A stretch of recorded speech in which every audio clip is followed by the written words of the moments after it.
Hello students, welcome to the Zakir classes. आज हम class 10th का टाइप्स चैप्टर केमिस्ट्री का तो हम पढ़ेंगे types of chemical reactions. Okay, तो इससे पहले मैंने 2 वीडियोस बना रखी हैं, तो दोनों वीडियोस अब ये मेरा थर्ड लेक्चर है। तो थर्ड लेक्चर में हम टाइप्स ऑफ केमिकल रिएक्शंस पढ़ेंगे। तो देखिए, और टाइप्स ऑफ केमिकल रिएक्शंस में पहला है आपका कॉम्बिनेशन रिएक्शन, दूसरा है आपका डिकम्पोजिशन रिएक्शन एंड थर्ड है आपका displacement reaction and fourth double displacement reaction and fifth आपका ऑक्सीडेशन एंड रिडक्शन। ओके, तो ये सारे पॉइंट्स हमें पढ़ने हैं, तो हम वन बाय वन करके ये पॉइंट्स पढ़ेंगे। सबसे पहला है हमारा कॉम्बिनेशन रिएक्शन, तो ध्यान दीजिए।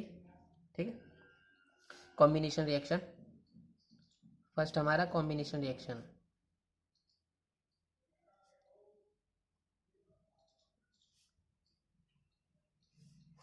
तो पहला हमारा कॉम्बिनेशन रिएक्शन है। अब देखिए, कॉम्बिनेशन रिएक्शन में हम क्या करते हैं, यानी कि देखिए, जैसे कि कॉम्बिनेशन का मतलब हो गया कंबाइन करना, यानी कि दो रिएक्टेंट या दो से ज़्यादा रिएक्टेंट को हम जॉइंट करते हैं और हमारा एक प्रोडक्ट बनता है।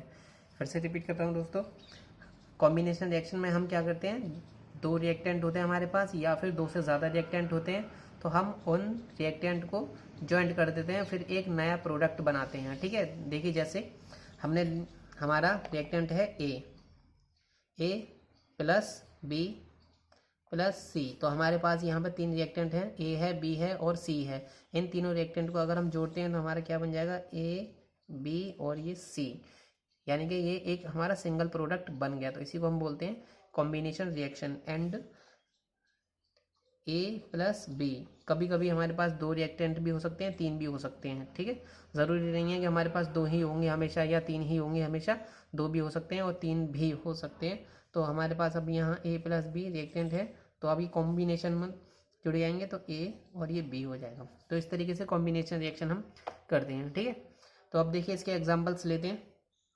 एग्जाम्पल लेते हैं हम, एग्जाम्पल फर्स्ट लेते हैं हम सबसे पहले CaO, calcium oxide. CaO calcium oxide होता है। ठीक है, अब क्या लेंगे हम, वाटर H2O। अब देखिए हमारे पास में ये 2 रिएक्टेंट है, एक CaO कैल्शियम ऑक्साइड और H2O वाटर। इन दोनों को हम जॉइंट कर देंगे तो क्या बन जाएगा हमारा CaOH का होल ट्वाइस कैल्शियम हाइड्रोक्साइड, यानी क्या बन जाएगा CaOH का होल ट्वाइस। ओके, तो ये बन गया हमारा सिंगल। अब देखिए 2 रिएक्टेंट हमारे पास, ये रहा और एक ये रहा। ओके, तो इन दोनों को हमने जॉइंट किया तो हमारा CaOH का होल ट्वाइस बन गया, यानी कि कैल्शियम हाइड्रोक्साइड।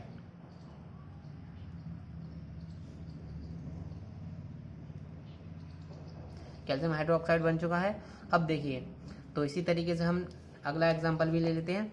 तो आपको ये ध्यान रखना है कि इस तरीके से, यानी कि 2 रिएक्टेंट हो उन्हें जॉइंट करेंगे तो हमारा एक सिंगल प्रोडक्ट बनेगा, 3 होते हैं तब भी हमारा एक सिंगल ही प्रोडक्ट ही बनेगा। तो ये ही कॉम्बिनेशन रिएक्शन सिखाता है।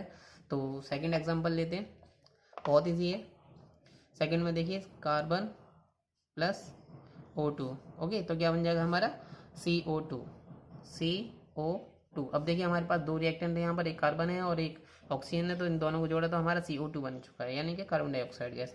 ठीक है, थर्ड एग्जांपल लेते हैं हम H2 okay plus O2।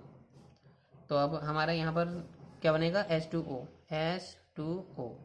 Okay, H2 बन जाएगा हमारा।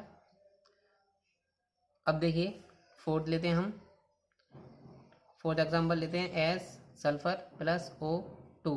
तो अब क्या बनेगा हमारा, तो अब बनेगा हमारा SO2 sulphur dioxide SO2 sulphur dioxide बन गया। एंड फिफ्थ एग्जांपल लेते हैं हम SO2 प्लस O2। तो अब हमारा नेक्स्ट यहाँ क्या बन जाएगा SO3 बन जाएगा sulphur trioxide. Okay, sulphur trioxide, तो लिख देते हैं हम SO3 sulphur trioxide.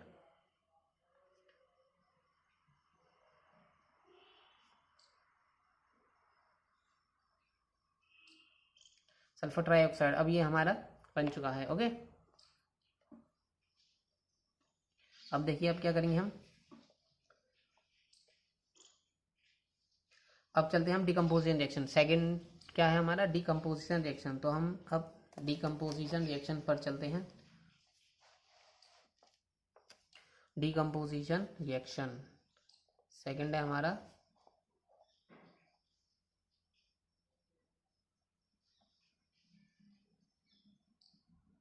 Decomposition reaction.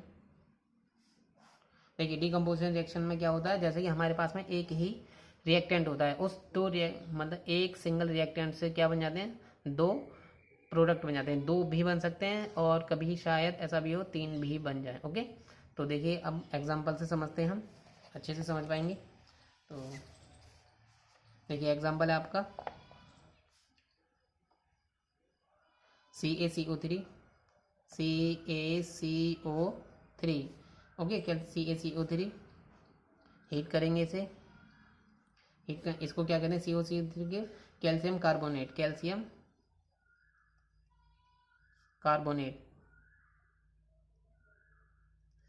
Carbonate यानी कि इसको लाइम स्टोन भी कहते हैं। ओके, अब देखिए इसको हमने हीट किया, हीट करने पर ये अलग अलग हो जाएगा, CaO हो जाएगा, कैल्शियम ऑक्साइड, यानी कि CaO कैल्शियम ऑक्साइड है ये, और कैल्शियम ऑक्साइड, और क्या बन जाएगा हमारा CO2 यानी कि इसे क्या बोलते हैं, कार्बन डाइऑक्साइड गैस। ओके, तो इसी तरीके से यानी कि हमारे पास में एक सिंगल रिएक्टेंट है, इस सिंगल रिएक्टेंट से क्या बनेंगे, मतलब एक से ज़्यादा यानी कि एक CaO कैल्शियम ऑक्साइड हो गया, CO2 निकल गया, तो हमारा क्या बन गया, ये डिकम्पोजिशन रिएक्शन कहलाएगी ये। ओके, इसी तरीके से नेक्स्ट एग्जाम्पल पर चलते हैं अब हम। तो दूसरा एग्जाम्पल देखते हैं।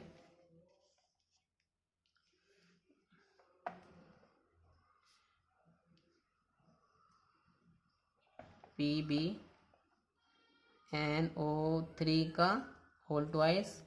ओके, अब देखिए इसको हीट करेंगे हम, हीट करने पर PbO बन जाएगा यहाँ, PbO यानी क्या, लीड ऑक्साइड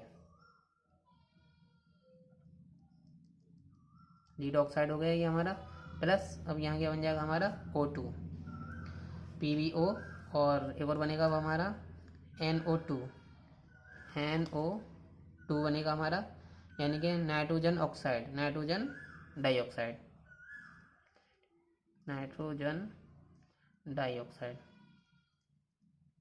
ओके, अब क्या बनेगा हमारा O2 मीन्स गैस, ये तो आप जानते ही होंगे। तो ये हमारा लीड नाइट्रेट है, लीड नाइट्रेट।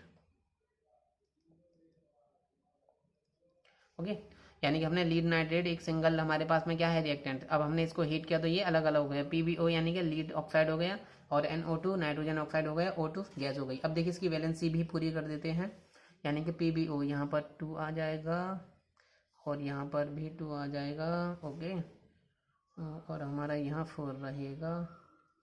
ओके, 2 Pb हैं, 2 Pb हो गए हमारे यहाँ पर, क्लियर है।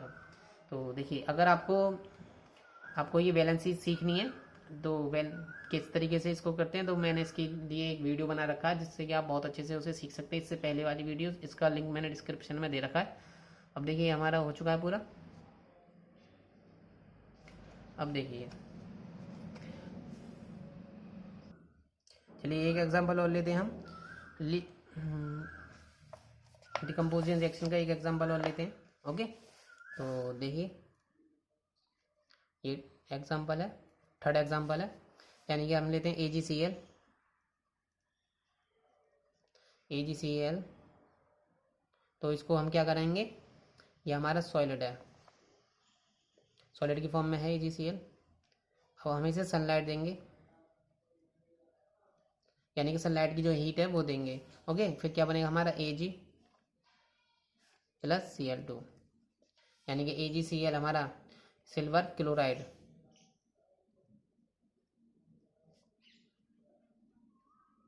सिल्वर क्लोराइड को अगर हम हीट देंगे तो क्या बन जाएगा, Ag यानी सिल्वर अलग हो जाएगा, और Cl क्लोरीन जो है, क्लोराइड जो है वो आपकी अलग निकल जाएगी, क्लोरीन। ओके, ऐसे ही अब हमारा नेक्स्ट चलता है हमारा डिस्प्लेसमेंट रिएक्शन। ओके, तो डिस्प्लेसमेंट रिएक्शन, अब देखिए थर्ड है ये हमारी प्रॉपर्टी जो है, टाइप्स जो है उसके, डिस्प्लेसमेंट रिएक्शन।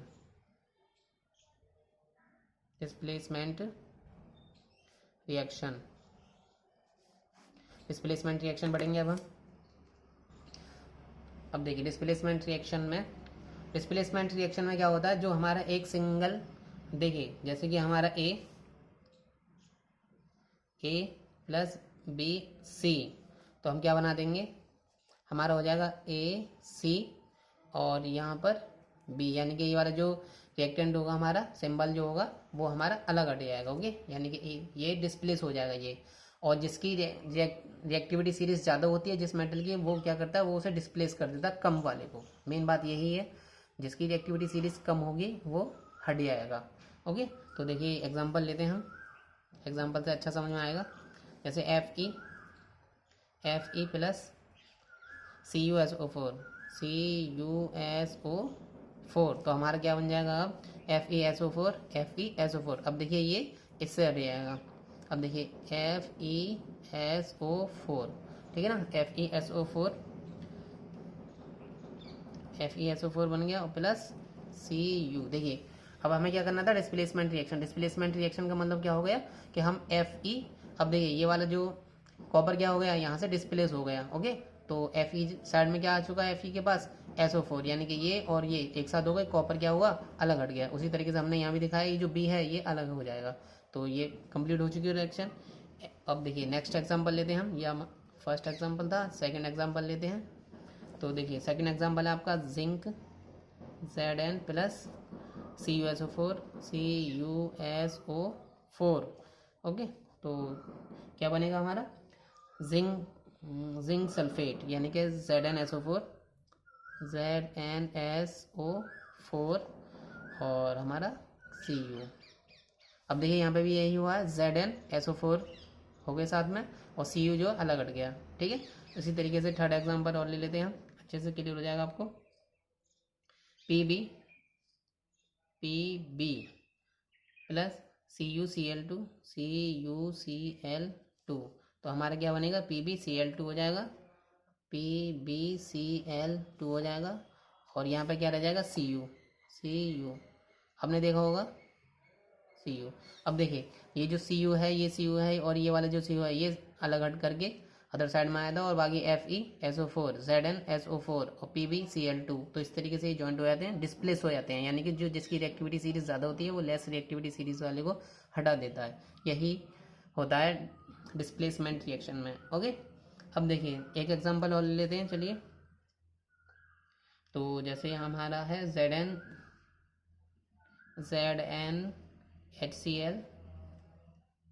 ओके, तो ZnHCl में क्या बन जाएगा हमारा, ZnHCl में ZnCl2 प्लस H2। अब देखिए ये H जो है यहाँ आ गया, और Zn और HCl एक साथ हो गए, तो ZnCl2। ओके, तो यहाँ पे हमें वैलेंसी भी पूरी करनी पड़ेगी। ZnCl2 है और ये H2 है, तो हमें यहाँ पर क्या करना पड़ेगा, यहाँ पे हमें 2 लगाना पड़ेगा, यानी कि 2 हाइड्रोजन है यहाँ पर, और 2 क्लोरीन है यहाँ पर। 2 क्लोरीन है हमारा, Zn एक है तो Zn एक है। ओके, अब देखिए वैलेंसी पूरी हो चुकी है इसकी। अब देखिए अगला चलते हैं हम, ये हमारा कौन सा है, डिस्प्लेसमेंट रिएक्शन। अब आता है हमारा डबल डिस्प्लेसमेंट रिएक्शन। ओके, देखिए अब हम पढ़ते हैं double displacement reaction. Double displacement reaction में क्या होता है, ये एक दूसरे को एक्सचेंज कर लेते हैं, यानी कि वहाँ पर डिस्प्लेसमेंट रिएक्शन पढ़ा था हमने, तो डिस्प्लेस में वो जो मेटल होता था वो हाईली रिएक्टिव मेटल जो है लेस रिएक्टिव मेटल को डिस्प्लेस कर दिया करता है। ऐसे ही यहाँ पर भी होगा, तो हम एग्जांपल में देखते हैं। देखिए तो एग्जांपल फर्स्ट लेते हैं हम, जैसे Na2SO4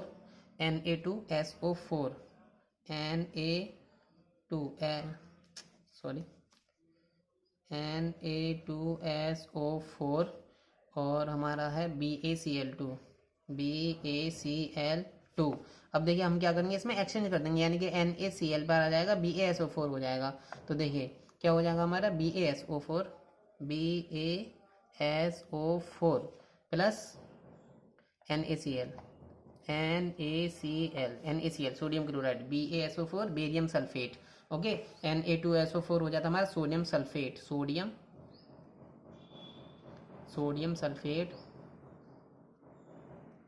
और BaCl2 हो जाता है हमारा बेरियम क्लोराइड। बेरियम क्लोराइड, और ये है हमारा बेरियम सल्फेट।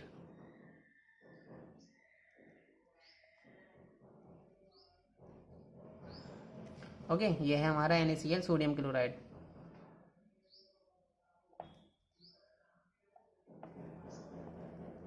ओके, तो देखिए हमारा Na2SO4 और BaCl2 यानी कि सोडियम सल्फेट और बेरियम क्लोराइड ये एक्सचेंज कर लेते हैं, यानी कि ये Na2 जो है Cl से, यानी कि NaCl हो गया और BaSO4 से हो जाएगा। देखिए BaSO4, इसी तरीके से बाकी जो एग्जांपल्स होंगे उनमें भी यही होगा। तो देखिए नेक्स्ट एग्जांपल देख लीजिए अब आप। देखिए AgNO3 AgNO3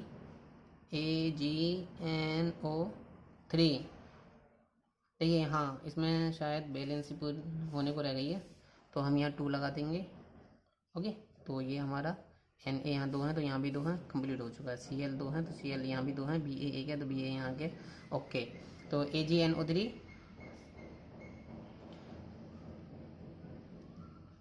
AgNO3 हो जाएगा हमारा silver nitrate. Okay, silver nitrate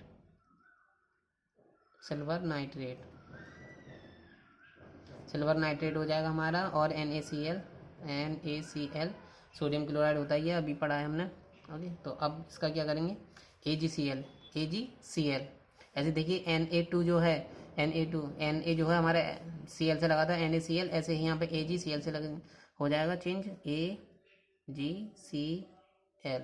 AgCl। Okay, silver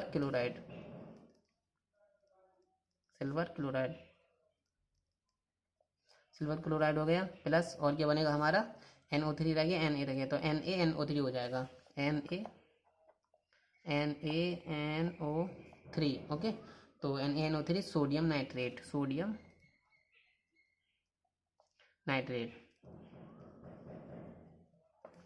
okay, तो ये हमारा क्या हो गया, ये 2 एग्जांपल्स हो गए। देखिए बिल्कुल इजी है ये, आप टेंशन ना लें इसकी ज़्यादा। देखिए BA किससे जुड़ जाएगा, SO4 से। ओके, इसी तरीके से NaNO3 से। उस तरीके से जो जो ये अंदर वाले जो एलिमेंट्स और सिंबल्स होते हैं वो जॉइंट हो जाते हैं, और जो बाहर वाले हैं वो एक दूसरे से जॉइंट हो जाते हैं, यानी कि ये हो जाएंगे और ये हो जाएंगे, ये हो जाएंगे और ये हो जाएंगे। तो आप इजीली इसे कर सकते हैं। ओके, तो अब चलिए अब हम थर्ड एग्जांपल लेते हैं, डबल डिस्प्लेसमेंट रिएक्शन का तीसरा एग्जांपल लेते हैं। ओके, जैसे NaOH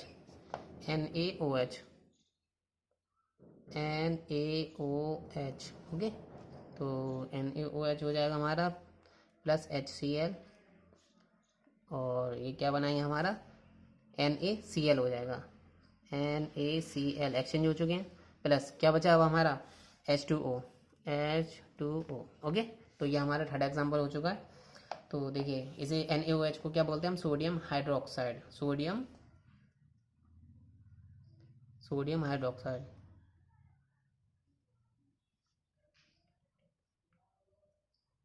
और HCl होता है हमारा हाइड्रोक्लोरिक एसिड।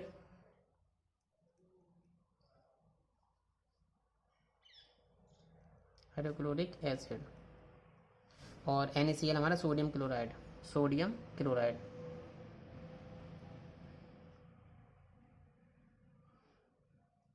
और H2O होता है हमारा वाटर। ओके, तो ये रिएक्शन हमारी डबल डिस्प्लेसमेंट रिएक्शन भी हो चुकी हैं। अब देखिए, अब हम पढ़ते हैं oxidation and reduction reactions. Okay, तो ऑक्सीडेशन एंड रिडक्शन रिएक्शंस।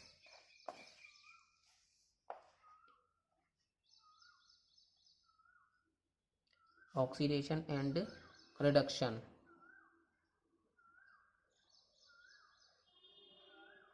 तो ये पढ़ेंगे अब हम। अब देखिए ऑक्सीडेशन क्या होता है ये जान लीजिए।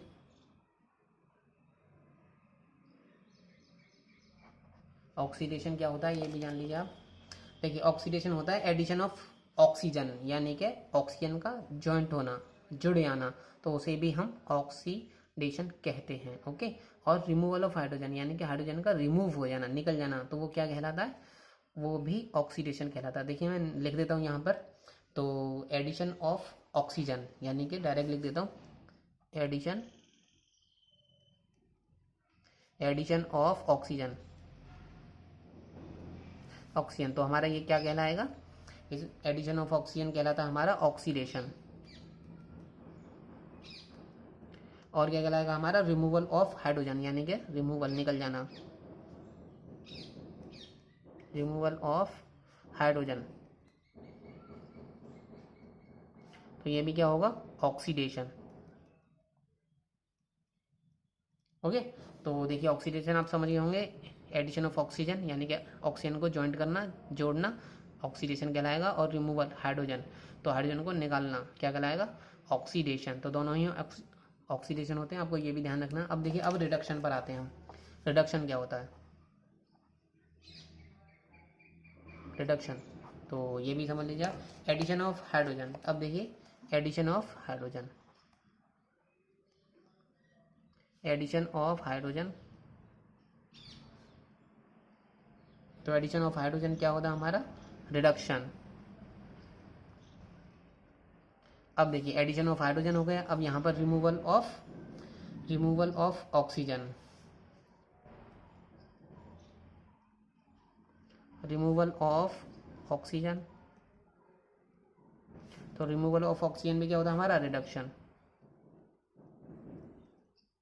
ओके, तो देखिए यहाँ पर एडिशन ऑफ हाइड्रोजन, यानी कि हम यहाँ पर हाइड्रोजन को ज्वाइंट कर रहे हैं तो रिडक्शन कहलाएगा, और ऑक्सीजन को रिमूव कर रहे हैं, निकाल रहे हैं, तो यहाँ पर रिडक्शन कहलाएगा। ओके, तो ये चीज़ आपको रिडक्शन में ध्यान रखनी है, ऑक्सीडेशन में ये ध्यान रखना है। तो देखिए अब इसका हम एक एग्जाम्पल ले लेते हैं, एग्जाम्पल से आप अच्छे से समझ पाएंगे। अब देखिए तो एग्जाम्पल लेते हैं हम, देखिए CuO, ओके, CuO ले लिया प्लस H2। तो इसे क्या करेंगे हम हीट करेंगे। ओके, हीट करने पर क्या बन जाएगा हमारा CuO हो जाएगा, Cu प्लस H2O। अब देखिए क्या हो रहा है, यहाँ पर CuO था, ठीक है, यानी कि CuO, यहाँ पर ओनली Cu रह गया, यहाँ पर ओनली H2 है, H2, और यहाँ पर क्या होगा H2O, यानी कि इसमें ऑक्सीजन जुड़ चुकी है, और यहाँ पर CuO से Cu रह गया खाली, तो यानी कि ऑक्सीजन क्या हो गया निकल गई, यानी कि रिमूवल ऑफ ऑक्सीजन। तो ठीक है, ये क्या लिख देंगे हम रिमूवल ऑफ ऑक्सीजन, यहाँ लिख देता हूँ मैं रिमूवल ऑफ ऑक्सीजन। तो रिमूवल ऑफ ऑक्सीजन क्या होता है रिडक्शन। ओके, अब देखिए यहाँ पर हमारी ओनली H2 थी, यहाँ पर H2O यानी कि ऑक्सीजन जुड़ चुकी है। ओके, तो यहाँ पर क्या हो जाएगा हमारा, यानी कि एडिशन ऑफ ऑक्सीजन, क्योंकि ऑक्सीजन ही तो जुड़ी है, एडिशन ऑफ ऑक्सीजन। तो यहाँ पर क्या कहेंगे हम इसे ऑक्सीडेशन। अब देखिए एक रिडॉक्स रिएक्शन होता है, रिडॉक्स रिएक्शन किसे कहते हैं, जब एक ही रिएक्शन में रिडक्शन और ऑक्सीडेशन दोनों चीज़ें होती हैं, ठीक है, दोनों ही होते हैं, तो उसी को हम रिडॉक्स रिएक्शन कहते हैं। यानी कि अब हम इस रिएक्शन को रिडॉक्स रिएक्शन भी कहेंगे, क्योंकि इस रिएक्शन में रिडक्शन भी हो रहा है और ऑक्सीडेशन भी हो रहा है, तो इसको क्या कह देंगे रिडॉक्स रिएक्शन भी कहेंगे। सही है, इसी तरीके से एक एग्जाम्पल चलिए और लेते हैं। तो H2S plus Cl2 S plus HCl। देखिए इसकी वैलेंसी पूरी कर देते हैं हम, यहाँ पर हम 2 का यूज़ करते हैं, 2 हाइड्रोजन है तो 2 हाइड्रोजन हो गए, यहाँ पर एक सल्फर हो गया, Cl2 है हमारे पास, Cl भी 2 हो चुके हैं। ओके, तो देखिए अब क्या हो रहा है हमारा, अब देखिए यहाँ पर H2S है, यहाँ पर H2S यानी कि S के साथ में H भी है, तो यहाँ पर S अकेला रह गया, यानी तो क्या हो गया रिमूवल ऑफ हाइड्रोजन, यानी कि यहाँ से हाइड्रोजन रिमूव हो चुकी है। तो हम क्या लिखेंगे यहाँ पर removal of hydrogen. Okay, removal of hydrogen. तो रिमूवल ऑफ हाइड्रोजन को क्या बोलते हैं हम, रिमूवल ऑफ हाइड्रोजन को, ठीक है, रिमूवल ऑफ हाइड्रोजन को ऑक्सीडेशन कहते हैं। ओके, अब देखिए अब क्या होगा, यहाँ पर Cl2 है, ओके, Cl में क्या होगा Cl ये रहा, तो यहाँ पर H जुड़ चुकी है, यानी कि addition of hydrogen, addition of hydrogen, addition of hydrogen. तो एडिशन ऑफ हाइड्रोजन को क्या बोलेंगे रिडक्शन। ओके, देखिए इस भी रिएक्शन में ऑक्सीडेशन भी हो रहा है, रिडक्शन भी हो रहा है, तो इसे भी क्या कहेंगे इस रिएक्शन को हम रिडॉक्स रिएक्शन। तो अब आप समझ गए होंगे आप सारे पाँचों पॉइंट्स समझ गए होंगे। अगर फिर भी आपको कोई भी प्रॉब्लम होती है किसी भी टॉपिक्स में तो आप मुझे कमेंट करके पूछ सकते हैं। ओके, अब देखिए, अब पढ़ते हैं हम corrosion. Okay, effect of oxidation reduction in everyday life, यानी कि हमारी डेली लाइफ में इफेक्ट ऑफ ऑक्सीडेशन क्या फ़र्क दिखाता है। ओके, तो देखिए, सब इसके दो प्रकार होते हैं, दो टाइप्स, यानी कि कोरोजन पहला है और रेंसिडिटी ऑफ फूड, यानी कि कोरोजन पढ़ते हैं हम। कोरोजन का मतलब होता है जैसे कि हमारा कोई भी एक आयरन में कोई भी मेटल्स होता है, जैसे कि आयरन है और कोई जैसे आयरन को अगर हम कहीं भी खुले में रख देते हैं या छत पर रख देते हैं तो वो धीरे धीरे क्या रहता है, उसमें जंग लगने लगती है। तो उसी चीज़ को बोलते हैं हम, क्या बोलते हैं, कोरोजन। ओके, तो कोरोजन कहेंगे हम उसे। अब देखिए, कोरोजन एयर की प्रेजेंस में लगता है, मॉइस्चर होती है, नमी, जहाँ पर जैसे ठंडी ठंडी हवा चलती है या ओस वाली चीज़ें, ओस गिरती है तो, और कहीं पर बारिश होने लगती है तो वो धीरे धीरे कोरोजन हो जाता है, यानी कि सीधी सीधी जंग लगने लगती है। ठीक है, और या एसिड्स की प्रेजेंट होती है, वहाँ पर कोई भी एसिड्स गिर रहा हो तो उस तरीके से फिर धीरे धीरे क्या होगा, वो मेटल धीरे धीरे ख़राब होने लगेगा। ठीक है ना, तो कोरोजन हम कैसे कहेंगे, इसी चीज़ को कहते हैं, यानी कि रस्टिंग ऑफ आयरन। जैसे मैंने यहाँ लिखा, corrosion is the process in which metals are eaten up gradually by the action of air, यानी कि एयर की प्रेजेंस में, मॉइस्चर की प्रेजेंस में और केमिकल की प्रेजेंस में ऑन देयर सरफेस, यानी कि किसी भी मेटल की सरफेस पर मॉइस्चर की प्रेजेंट में या एयर की प्रेजेंट में या केमिकल्स की प्रेजेंट में अगर वहाँ प्रेजेंट रहती हैं ये तीनों चीज़ें, तो यूँ समझ लीजिए कि फिर वहाँ पर कोरोजन होने लगेगा, यानी कि धीरे धीरे rusting of iron metal is the most common form of corrosion, यानी कि रस्टिंग, यानी कि जंग लगने लगेगी, धीरे धीरे करके वहाँ पर जंग लगने लगेगी, तो इसी चीज़ को हम बोलते हैं कोरोजन। अब अगला टॉपिक है हमारा rancidity of food. Okay, rancidity of food पढ़ने वाले। अब देखिए, अब हम पढ़ते हैं रेंसिडिटी ऑफ फूड। ओके, ये लास्ट टॉपिक इस चैप्टर का। Rancidity can be prevented by adding antioxidant to food containing foods and oils containing fats and oils, containing fats and oils, यानी कि पहला पॉइंट क्या था आपके लिए, तो रेंसिडिटी क्या प्रिवेंटेड कराती है, यानी कि उसको रोक करके रखती है। जैसे एंटीऑक्सीडेंट अगर हम किसी भी फूड में मिक्स कर देते हैं तो वो क्या करेंगे, फैट्स को और ऑयल्स को उसमें प्रिवेंट कर रखेंगे, यानी कि उसको सुरक्षित रखेंगे, फैट्स और ऑयल्स। अगर उसमें फैट्स या ऑयल्स रिमूव हो जाएगा, निकल जाएगा, तो शायद वो खाने में आपको बेकार लगे या टेस्टलेस लगे। ओके, इसी तरीके से rancidity can be prevented bye packaging fat and oil containing in nitrogen gas. अब देखिए, कोई भी पैकेट्स वाले फूड होते हैं जैसे कि कुरकुरे वगैरह या स्नैक्स आते हैं तो उनमें नाइट्रोजन गैस फिल रहती है, यानी कि भरी हुई रहती है, तो उस नाइट्रोजन गैस क्या रखती है, वो सुरक्षित रखती है फूड को, यानी कि जो भी स्नैक्स वगैरह रहते हैं वो एकदम सेफ रहते हैं, उनका फैट्स भी और ऑयल भी सेफ रहता है नाइट्रोजन गैस की वजह से। अब देखिए, नेक्स्ट है हमारा रेंसिडिटी कैन बी रिटार्डेड का मतलब रोकना होता है। Rancidity can B retarded by keeping food in A refrigerator. अगर देखिए हम फूड को रेफ्रिजरेटर में रख देते हैं तो वो गलने सड़ने से रुक जाता है। ओके, अब देखिए आखिरी पॉइंट रह गया हमारा, तो rancidity can B retarded bye storing food in air tight container, यानी कि हम किसी भी फूड को एयर टाइट कंटेनर में रख लेते हैं तो वो रेंसिडिटी यानी कि बेकार होने से बच जाता है। तो रेंसिडिटी यानी कि यही बता, ठीक है, रेंसिडिटी आप समझ गए होंगे।